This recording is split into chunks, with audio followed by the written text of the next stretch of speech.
The fact that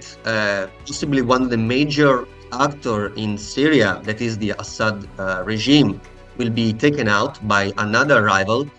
this could possibly mean this could possibly become a setback for any attempt of comeback by the Islamic State in Syria. This is something that we will have to keep in mind in the next weeks and months. First of all, it's important to recall that the conflict in Syria has never ceased to exist.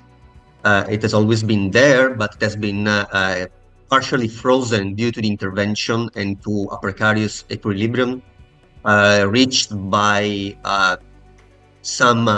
local actors and foreign actors. So mostly the foreign actors which have been nurturing this sort of equilibrium in Syria has been Russia, Iran, and Turkey, who have been pushing since the second half of 2010s. They have been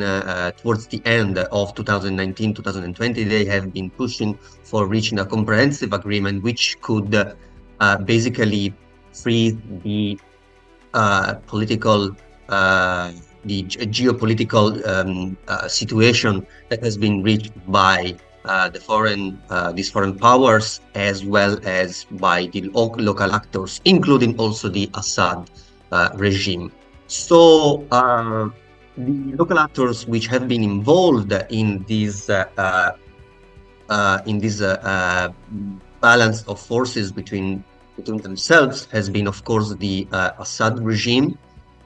And on the other side, a plethora of other militants and insurgent groups which have been opposing since 2011 the central government. Among these, there are, of course, Hayat Tahrir al-Sham, HTS, and also another constellation of other militant groups. Some of them have been merged with Hayat Tahrir al-Sham, but others have their own agenda, and from time to time collaborate, or they are allied, or from time to time they oppose also Hayat Tahrir al-Sham. This includes for instance, just to mention some of them, SDF, the Kurdish umbrella faction in Syria. Another one is the SNA, which is the Turkish-backed Syrian faction.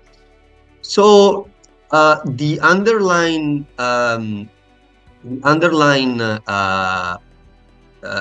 reason that the conflict has never been solved is the fact that Assad has remained in power in Syria, thanks to intervention of foreign powers such as Iran and Russia, and also Iranian proxies in the region. And the fact that he has been remaining in power in Syria has allowed all other militant factions to continue to push their own agenda, their own narratives in opposing the regime. And of course, then there is all the questions which has been proved by international observers, international fora, that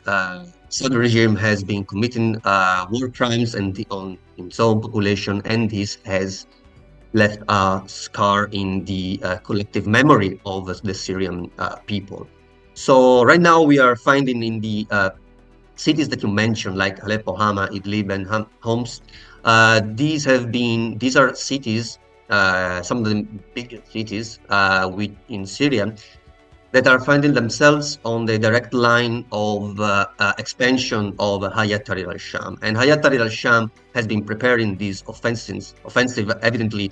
for a long time. Of course, it's very interesting that this conflict has re-erupted soon after their ceasefire agreement between Lebanon and Israel was reached, and within the larger context of the ongoing conflict between Palestine between Palestinian people and Israel in Gaza. And at the same time, we have also to recall the ongoing conflict in Ukraine, which has been involving Russian resources and efforts for a long time now. So, of course, there is this element that has contributed to the fact that HTS has decided to move against Assad forces in this time at this time. But on the other hand, we also have to understand that HTS and some other militant groups have always been carefully and strategically developing this long-term plan of displacing the Assad regime from Syria. So it would be a mistake, I think, as many Syrian observers have been also stating. It would be a mistake to think that the successes of HTS against Assad are only due to the fact that Iran and Iranian proxies have been exhausted by the conflict with Israel, specifically in Lebanon, mentioning Hezbollah, or by the fact that Russia has invested a majority of its forces and its resources on the Ukrainian front. These, of course, are all elements that are indirectly helping yes, offensive against Assad forces, but majority of HTS successes in Syria on the battlefield and also on the media front and on the popularity front among the Syrian population is uniquely and solely can be solely attributed to the long trajectory of transformation that HTS has been undergoing since at least 2020. If we want, we can also go even more back in time to when HTS publicly disavowed Al-Qaeda in 2016, and since then has been cracking down on Al-Qaeda militant affiliate branch in Syria, Khorasan, and also on Islamic State cells around idlib areas, and also absorbing other jihadist militant factions, initially independent or Al-Qaeda affiliated, and into its own fold, so to keep control on them. I think it is interesting right now to see some of the statements that have been released by Iranian proxies in the region, and also some other militant organizations which have been close to Assad regimes and have been supporting in the recent past Assad's regime, such as Hezbollah or other Iraqi Shia militias. So it's interesting because majority of them for now have highlighted how the Syrian civil war and the HTS offensive is now an internal problem for Syria. So, for instance, we have Muqtada al-Sadr that yesterday from Iraq, who has been arguing that they are not going to intervene in conflict in Syria in support of Assad, and immediately afterwards, I think today, Iraqi Prime Minister also stated something similar. And on the other hand, we have Hezbollah, who have been crippled by intense Israeli strikes and ground offensive that has been launched recently by Israel. So effectively, they have not been able to intervene on the side of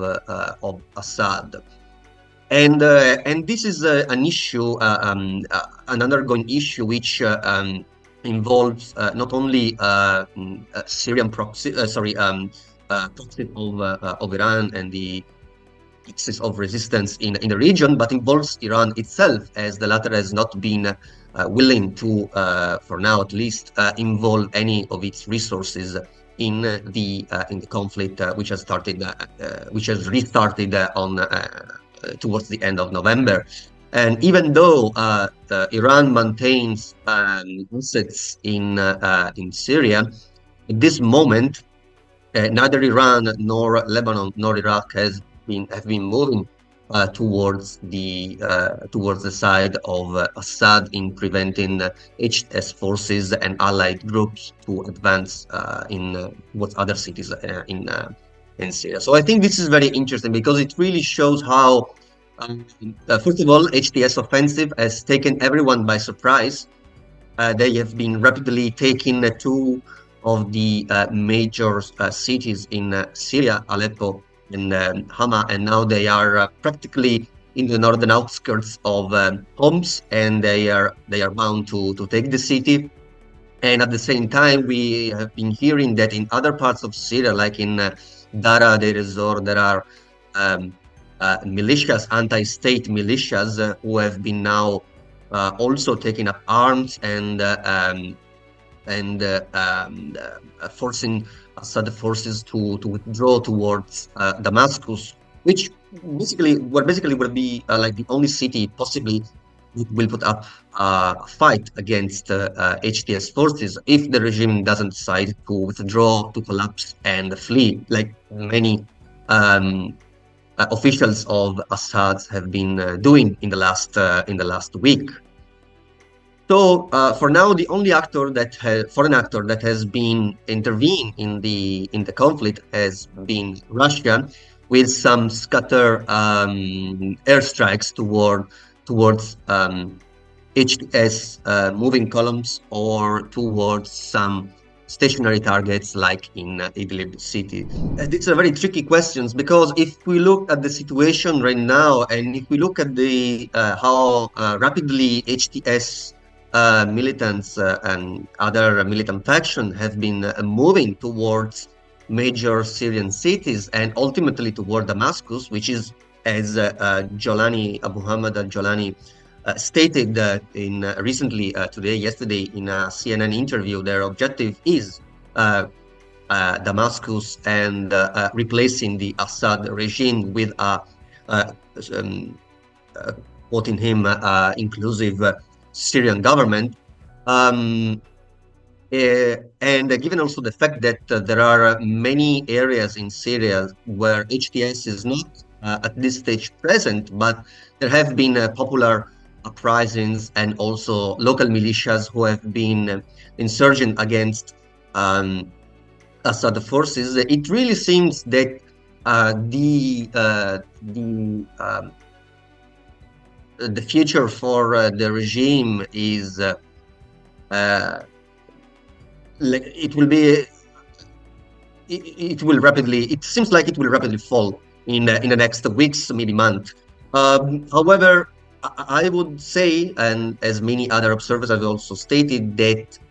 while this seems to be the picture, it is still yet too early to practically assess what will happen in the next weeks and months. Reasons, but Islamic State is definitely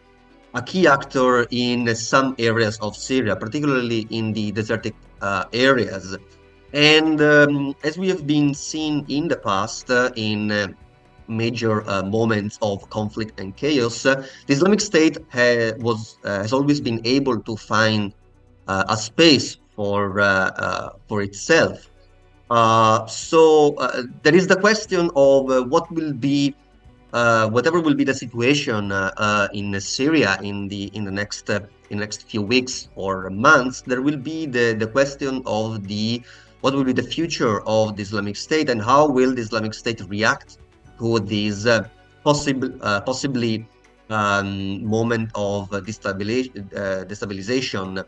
So it will be interesting to see if the Islamic State will be able to adapt to the new reality, and they will be able to capitalize on their antagonism towards HTS and other groups, or if the fact that possibly one of the major actor in Syria, that is the Assad regime, will be taken out by another rival. This could possibly mean become a setback for any attempt of comeback by the Islamic State in Syria. This is something that we will have to keep in mind in the next weeks and months.